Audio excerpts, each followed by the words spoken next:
Carlos. How are you? Macarena, I'm doing great. Good to see you. Ah, great to see you also. Welcome to this new session of CPTED Talk. We are very happy to have you here as a guest.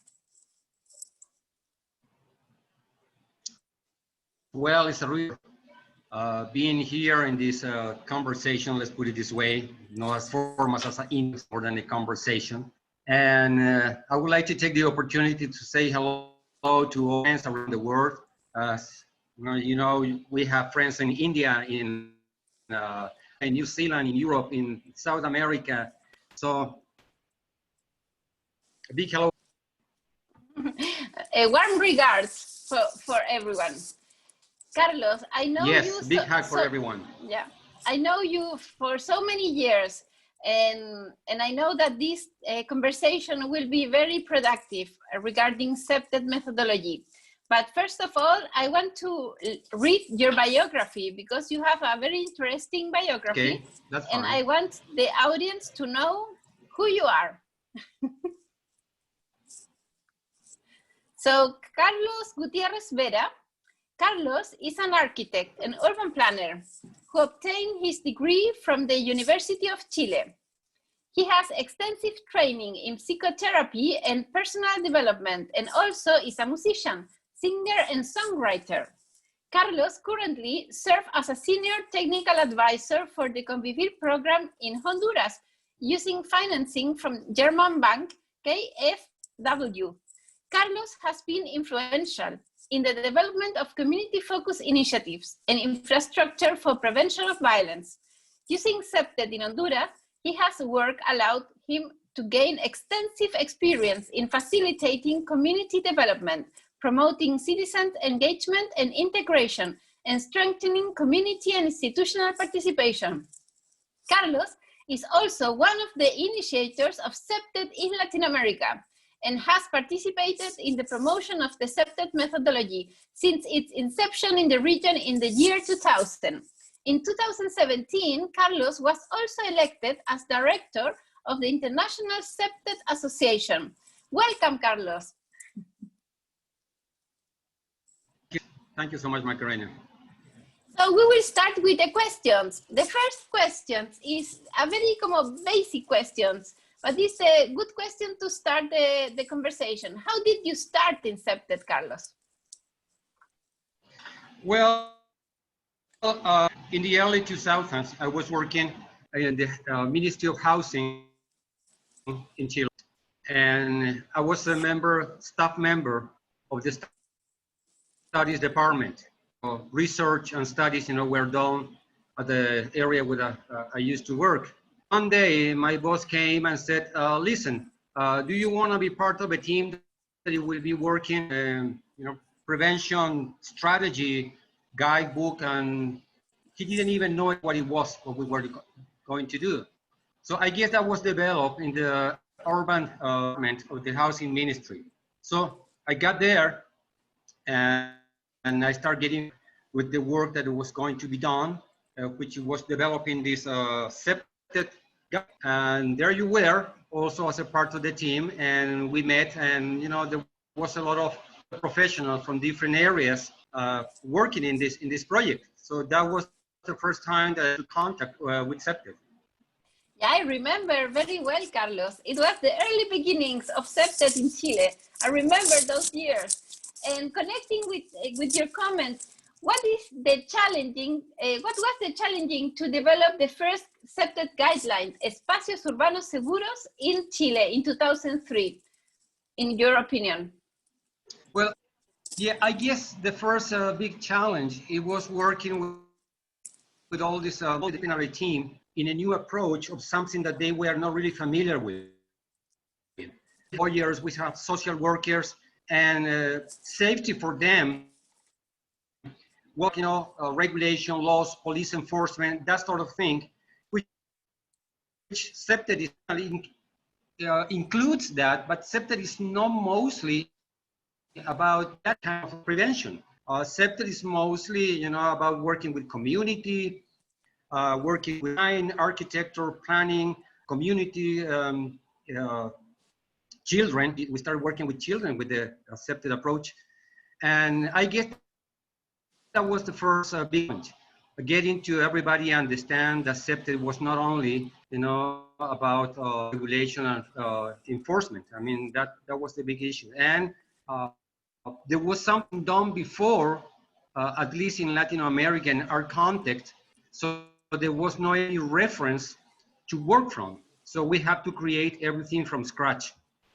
And that was a challenge, but I guess the work we did at that time was good, still valid. Yes, I remember those years. I remember that we were pioneers. Always to be a pioneer is a very challenging task. And I remember that we pushed for the change of paradigm. Before we had the paradigm of control, more control policies for crime reduction. And we wanted also to implement prevention policies. Exactly. In my case, it all came very natural, coming from a training and practicing of psychotherapy. I spent 10 years studying personal development, psychotherapy, psychology, and all that. So when we're talking about a violence prevention strategy and considering people, community psychology, and all the kind of things, I mean, to me, it came naturally. And it was something, was an alien to what I had, in me as a professional. So, plus I have always been interested in social issues, community engagement and community work. Over the time that I was in New York, I spent some time working with a colleague, Stefan Horanik, and we did some community development work in the Bronx in New York. So that was perfect, it made all sense. For you was natural. It was natural to integrate diverse environments and diverse variables. And exactly. Connecting with that, Carlos, then you jumped, I remember you jumped to Ecuador. Maybe you can explain us a little. Did you apply CPTED in Ecuador also? Well, that was an interesting experience. I worked in the municipality in the housing department. And at the time that I got there, they were developing a large housing complex, but it was pretty much, all the design was pretty much underway. It was kind of difficult to implement things with the most of the project was already done and pretty much started under construction. I did several talks and everybody is very interesting, but I guess the environment, the minds at that time, it wasn't ready. That proved me, that in order to apply CPTED, it's not only to have a good tool, a good methodology, but also the community authorities must somehow at least be a little, and when you have already a project that is being developed, for a long time, and it's pretty much, it's kind of difficult to, to create an impact there. Yeah, I completely agree with you, Carlos. We need different bases to start applying CPTED in a society. And as you said, probably Ecuador wasn't ready at that moment. Now at that time wasn't ready. Yes. Yeah. And then it's different. And then I remember you moved to Honduras finally. Your current scenario of action. Please tell us this story. Yeah. Well, the story goes that, the work we have done in Chile, remember we have projects in Chile, which some of them, they are still up and running, in perfect condition. And somehow somebody knew about that project, and in Ecuador, an engineer, he was working here in Honduras, but basically in educational facilities, rural school facilities. And they asked me to be part of consulting work in order to incorporate in the new design of ecological design. Okay, so design the schools, new schools, according every climate. Okay, which I'm also an expert on, and at the same time to apply CPTED, because KfW, the German corporation, they use CPTED as a part of the methodology. For them, it's non-negotiable. So the German government has implemented CPTED as part of the policies, in any project they do. And I was the expert that I knew about that, and they invited me here. That was mid 2010 to do a complete overhauling over the lines of the school facilities in the rural areas and incorporating also these strategies. So I had the chance to work with the education secretary here and a team of professionals, and the way in which CPTED start getting incorporated. After that, a German company called me to be part of the team that they were proposing for the new endeavor, and which was Convivir, which was a much larger project, much complex, and also CPTED was included as a part of it. So at this time, we already have something like 40 different projects built, and it's been a good experience. It's been a very good experience. Yes, I know. I have done some missions with you also there in Honduras, and I wanted to clarify something for the audience regarding the difficult context in Honduras, because Honduras is one of the most criminogenic countries of the Hispanic region. So we are not talking about applying a project in a very safe environment. We are talking to apply a project, accepted project with high risk conditions. We are talking about maras, we are talking about gangs, we are talking about much crime, we are talking about drug dealers. So please explain us a little or detail more the dimension of the challenge, because we want the audience really to know how difficult it is. Yeah, well, what you're saying is absolutely true. Honduras is one of the countries in the North Triangle of Central America, which is El Salvador, Guatemala, and Honduras, with the highest rate of crime. In this case, KFW understood perfectly that CPTED is a strategy. So we didn't need to go to the areas where it's really hot, where the crime or violence is really, strong. So we have certain levels, of standards that we need to achieve in order to get the unities. So regardless that, certainly it's been a challenge, even though we are not working in highly risky areas. Never, it's always difficult, especially in the areas near the coast in San Pedro, in La Lima, the city of La Lima, which is a little difficult area to but basically the strategy, considering approach is working with the native expert, considering people. And we have learned years that no matter how risky a community could be, when you get to the people, explain what you are going to do, when they see the value of what you're doing, even though there might be some resistance because they don't know you, especially in my case, being a foreigner, I'm not one of them, I'm not even from the country. So that creates a little resistance, but at the end, by dealing, with the community day by day, you kind of become one. They know and they understand the value of what you're going to do, and especially when you ask them, when you work them, and you take from them part of the strategies that you are going to implement, part of the project. And I guess that's been something that we learned in CPTED from the very beginning, and is, I guess, one of the key factors that led us to be very successful.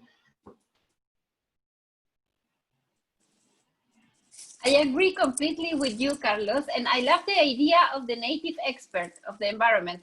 We know that this idea is a crucial part of CPTED second generation, considering the social cohesion and the social architecture as a key variable of a successful crime prevention through environmental design projects.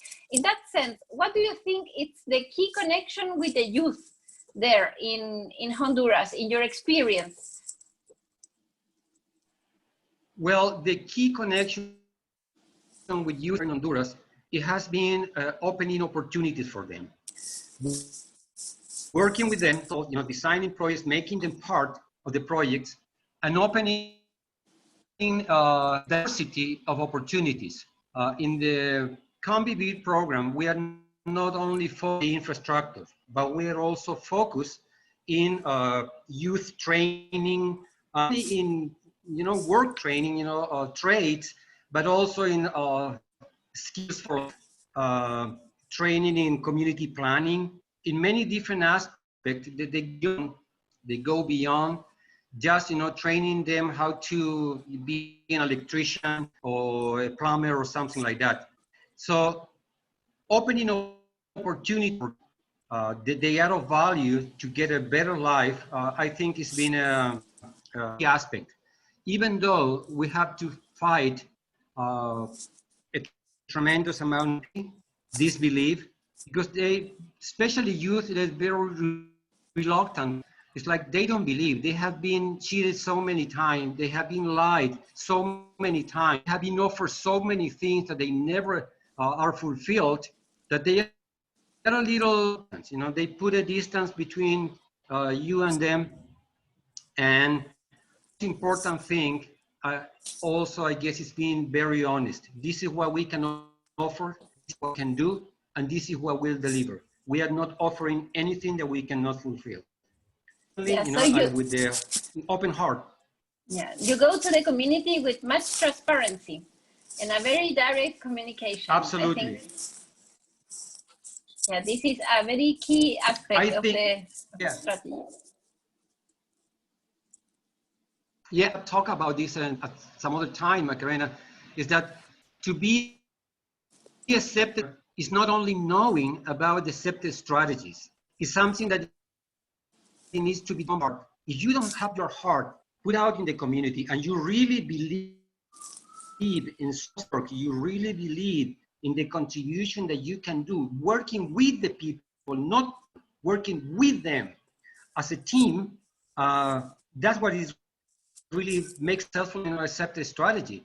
Just learning by heart, memorizing, the basic concept strategy, but with no heart, with no communication with people, with no desire of being part of the community and work with them, it won't be the same. I'm not saying they might not work. I'm not saying they might fail, but let's say that it won't be as sustainable on time. Something that is being created hard with the people, hand by hand, shoulder to shoulder, and they know, they feel when you're being truthful or when you're lying to them. They know that. Yeah. And if they feel faithful to what you're saying, that's different. Make a whole lot of difference. Completely agree, Carlos. And now I want to move you from that arena. I want to move you to the work that you are doing as leader of the school committee in a global scale.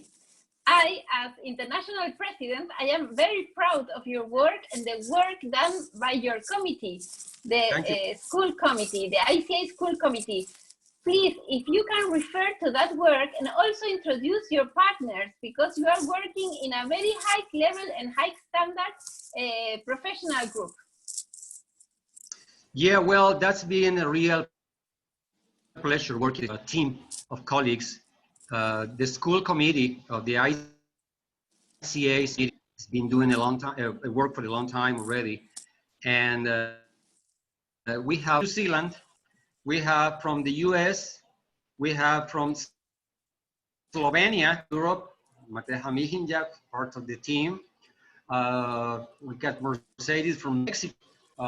We got Greg Saville, which is living in the UN. So we have a tremendous amount of great professionals. And what we're basically is getting an approach to the school violence prevention from a comprehensive approach. Let's say we are already in the third generation of CPTED, which is including much aspect like self-realization, self-fulfillment. So we are integrating the physical aspect of the environment, the school environment, the school itself, the school facilities, which is basically first generation CPTED, the community work, the community cohesion, students participation, parents association participation, community engagement, teachers association, everybody, you know, in the school community being part of the strategy, and which is the inner environment. We are taking into consideration what's happening inside the mind, you know, inside of the feelings, you know, the emotion of students. Sometimes much of the violence that you can find in the school from kids, you know, in the schoolyard, it comes out from frustration, from anger. You know, they have been having very difficult, you know, there's so many social issues that sometimes, you know, boys and girls, they keep for themselves, have inside, and they have these feelings, they have, you know, this urge sometimes to express themselves, and they don't know how, and they get edgy, they get emotional. Many times those aspects are the one that creates a fight in the schoolyard, for instance, because the guy, you know, the kid or the little girl is a bad boy or girl. They are just feeling afraid. They are just, you know, angry, and they release all that, you know, in school environment, especially when the school environment is not supporting them. Okay. Completely agree. Yeah. The physical environment and the social, the psycho-emotional environment, they need to be together. They need to be worked, you know, whole, as a one. There's no separation. We humans, you know, physical environment, our social environment, and our psycho-emotional environment, they are one. All three of them, they need to be in balance.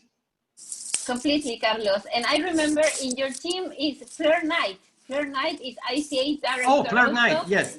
From New Zealand, and she's a teacher, and she talks about consequential thinking. Can you explain that concept?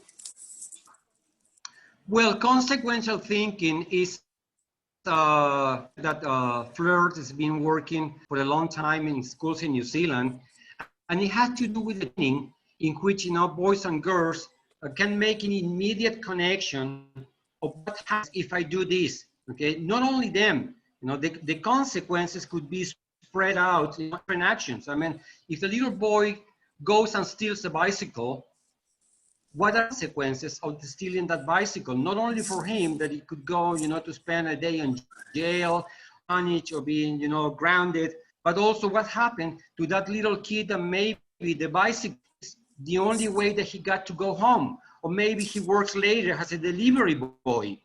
And that's the money he gets as a delivery boy is the money that he needs to get, you know, food for his father or sister. So there are so many consequences of an action that get integrated, that process in an automatical way before committing a bad action.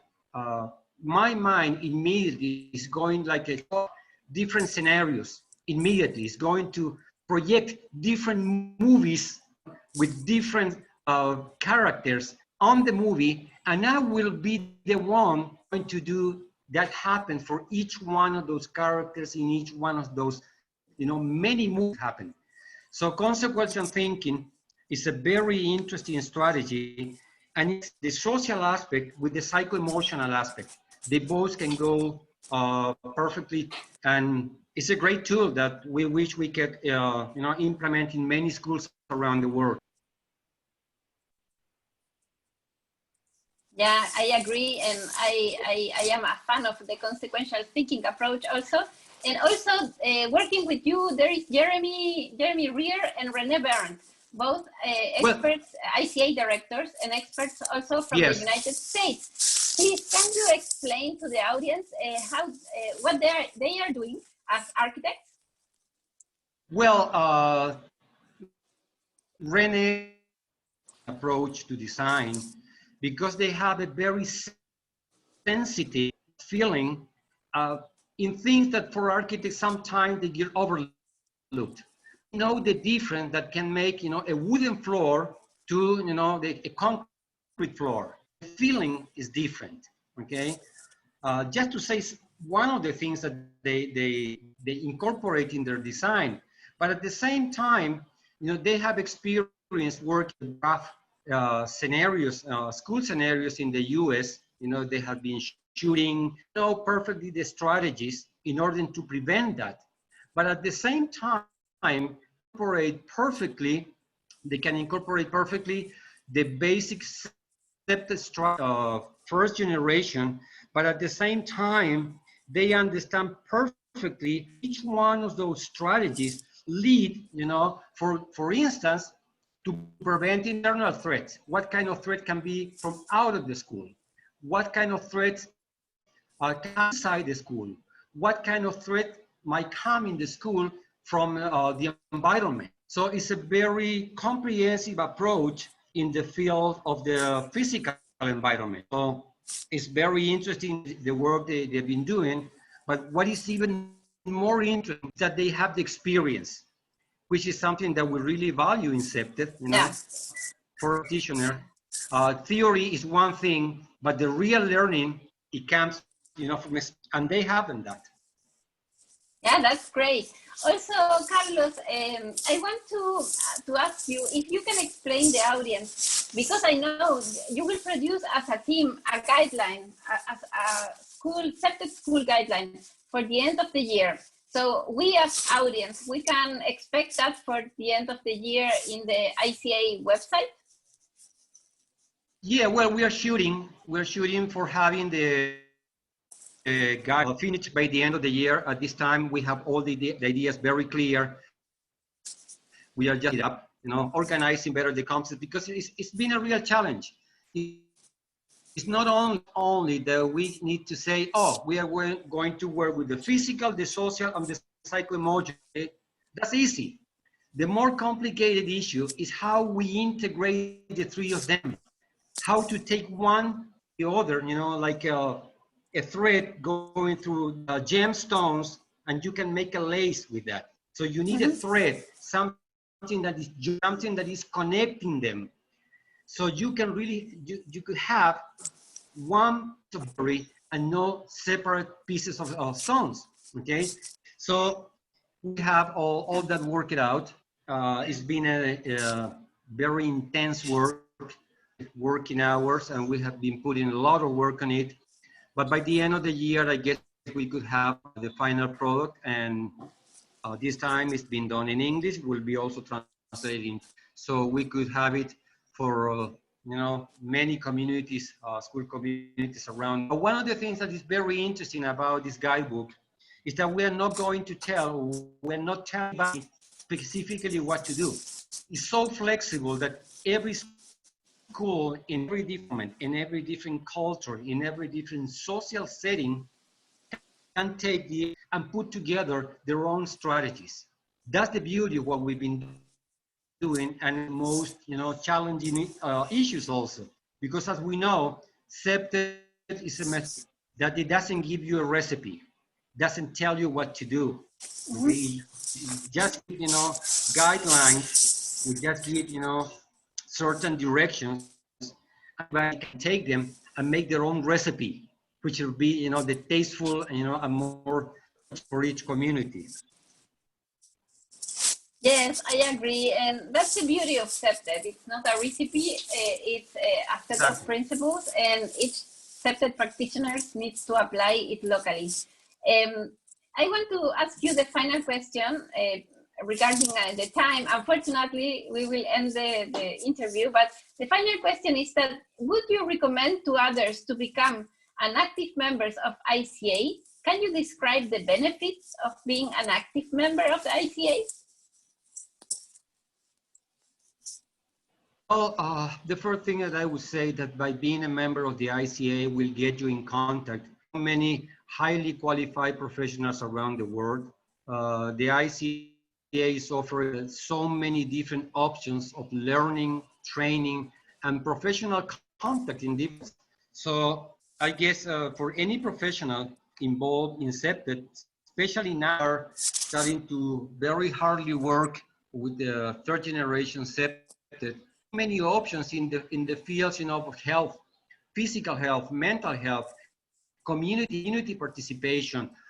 There are so many different professionals. I mean, sometimes believes or think that CPTED is only for architects or for urban planners. Or no, everybody, and everybody has a space. Everybody has a spot in which can contribute with their own experience.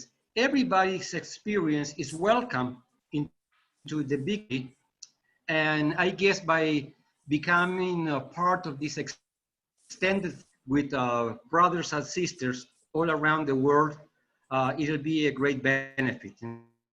CPTED is more than a professional organization, family of friends. You know, we are not only colleagues. You know, we are friends. We are, you know, we care for each other, and we learn from each other, and we contribute an experience to each other. So I guess over than we are the just being CPTED family. Exactly. It's not only for technical, it's also for human learning. I guess that's the way I would put it in the best way. So thank you very much, Carlos, for your interview, and I hope to see you soon. Thank you so much for inviting me, and goodbye to everybody around the world. And thank you so much for having me here. See you next time. Bye-bye. Bye-bye.